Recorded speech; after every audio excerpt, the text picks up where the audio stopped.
Ever feel like you're reading something and think, wait, what did they actually just say? Yeah, that's doublespeak. William Lutz, the guy who literally wrote the book on it, defines doublespeak as Doublespeak is language designed to evade responsibility, make the unpleasant appear pleasant, the unattractive appear attractive. Basically, it's language designed to mislead while pretending not to. Think about it like this. Instead of saying garbage man, you might hear waste management consultant. See?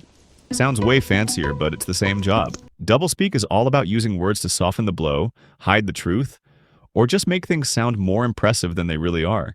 Imagine your company sponsors an extreme athlete who, let's just say, had a really extreme way of surviving in the wilderness. You might use some creative language to describe that situation, right? Lutz breaks down doublespeak into a few types. One of them is inflated language, which is like using big words to make simple things sound complex or important. Kind of like saying culinary flexibility event when you really mean midnight snack. The idea of doublespeak actually comes from George Orwell's book 1984, which talks about doublethink. But here's the thing. Doublespeak isn't usually about outright lying. It's more sneaky than that. We're not talking full-on Pinocchio-level lies here. Doublespeak is more subtle.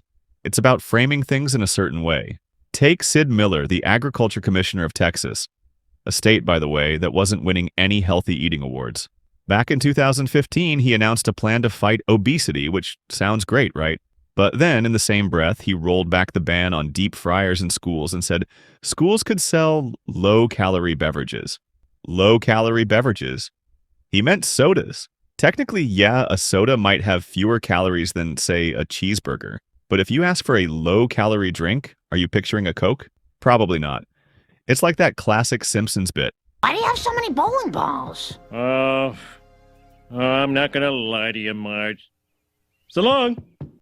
Doublespeak is handy when you need to communicate something, but the plain truth is a bit uncomfortable. You can't lie outright, but you definitely don't want to be too clear. Ever been in a job interview and felt like you're speaking a different language? That's because sometimes they are. Imagine this question. So, tell me about your current employment situation. You could say, I'm unemployed because I got laid off. Honest, direct, a little ouch. Or you could go full doublespeak and say, I'm currently economically inactive due to being offered an early retirement opportunity as a result of my previous employer's human resource redundancy elimination initiative. Both technically mean the same thing. You lost your job. But one sounds way more corporate-y and hides the kinda harsh reality. It's not just about individuals, though. Language actually shapes how we see the world. Edward Sapir, a linguist, said, language is a guide to social reality. Human beings do not live in the objective world alone, but are very much at the mercy of the particular language which has become the medium of expression for their society. Basically, the words we use influence how we think and feel about things. And sometimes we don't want things communicated too directly. That's where euphemisms come in. Euphemisms are like the OG doublespeak. They're those softer, gentler ways of saying things we find unpleasant. Instead of died, we say passed away. Instead of fat, we say big-boned or curvy. William Lutz calls euphemisms the first kind of doublespeak. And he's not a fan. He said, You see, I don't like euphemisms. I don't like language that reflects fear and conceals the truth. Americans can't really handle the truth, so they invent soft language to protect themselves. And it gets worse with every generation. Sometime during my lifetime, toilet paper became bathroom tissue. Used cars became previously owned transportation, and constipation became occasional irregularity.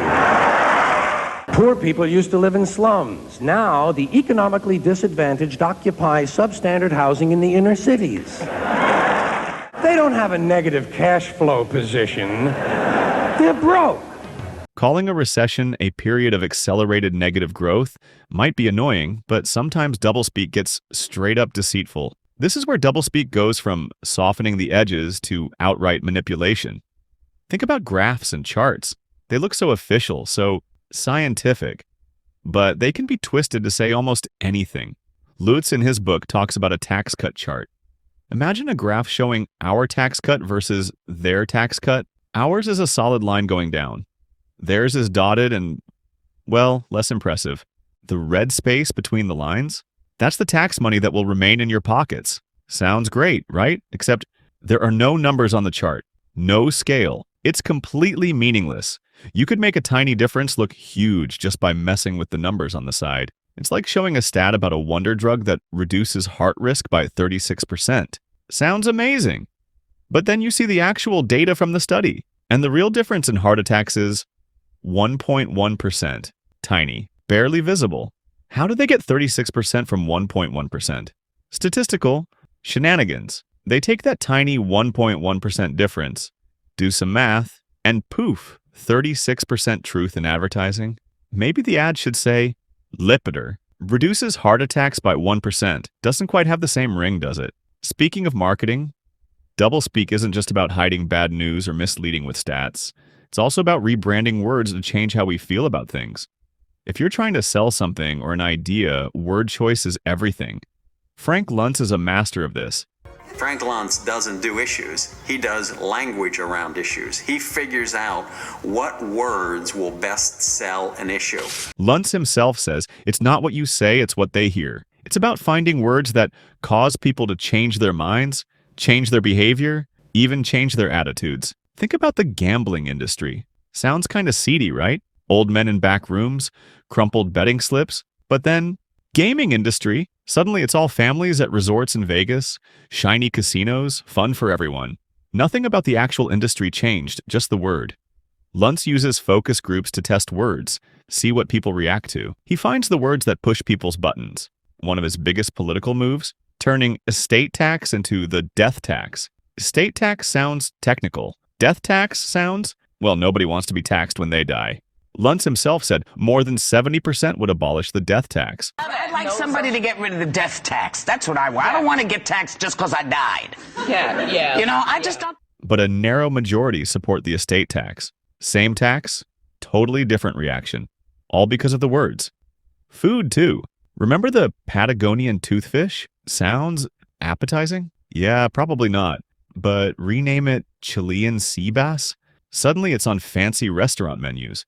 Same fish, completely different image. Words are powerful. Choose the right ones and you can change minds.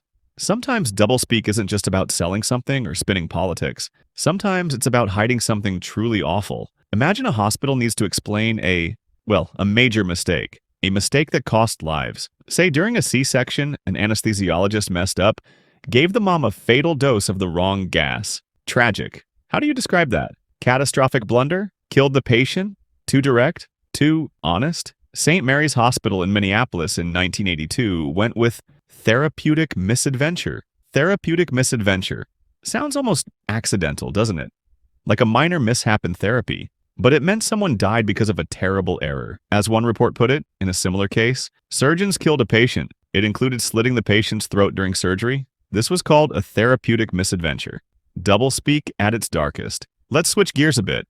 Not all doublespeak is bad. Sometimes specialized language or jargon is actually necessary. Jargon is just the technical language of a profession. Doctors, lawyers, engineers, they all use it to talk to each other efficiently. But jargon becomes doublespeak when it's used outside that context, to confuse or impress people who don't understand it. Imagine describing a simple keyboard key to a friend using its technical jargon. Catastrophically buckling compression column switch and actuator.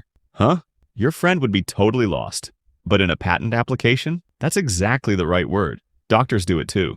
After a routine checkup on President Reagan, his doctor said, previously documented decrement in auditory acuity and visual refractive error corrected with contact lenses were evaluated and found to be stable. What?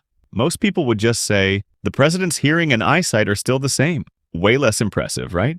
It's all about who you're talking to and why. And finally, we get to gobbledygook or bureaucratese. This is doublespeak in its most extreme form. It's basically just piling on words, overwhelming you with so much language that you just give up trying to understand.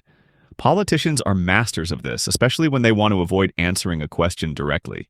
Remember the Space Shuttle Challenger disaster? Afterwards, a NASA official was asked if the shuttle program was getting safer with each launch. His answer, hold on to your hats. I think our performance in terms of the liftoff performance and in terms of the orbital performance, we knew more about the envelope we were operating under, and we have been pretty accurately staying in that. And so I would say the performance has not by design drastically improved. I think we have been able to characterize the performance more as a function of our launch experience, as opposed to it improving as a function of time. Exactly. It's a word salad designed to say absolutely nothing. Look, we all use a little doublespeak sometimes, even in everyday life. Why? Because we learn early on that words have consequences. So tell me, did you eat the chocolate cake? No, Mommy. Using doublespeak doesn't automatically make you a bad person. But when you hear language that seems confusing or too fancy or just off, especially about something important, it's worth asking, wait, what are they actually saying here? If you're looking at investing and hear terms like subprime mortgage or collateralized debt obligation, it's a good time to dig deeper. Find out what those really mean. And what about all those detox products out there? Detox tea? Detox cleanses? Detox what exactly? Mercury? Pesticides? Bad vibes? Wouldn't it be nice to know specifically what a product is supposed to detoxify instead of just vague claims about helping your body's detoxifying process? What the hell are you talking about? Exactly. Doublespeak is everywhere. And once you start to see it, you can't unsee it. But that's a good thing, because understanding doublespeak is the first step to understanding what's really being said. And that's power.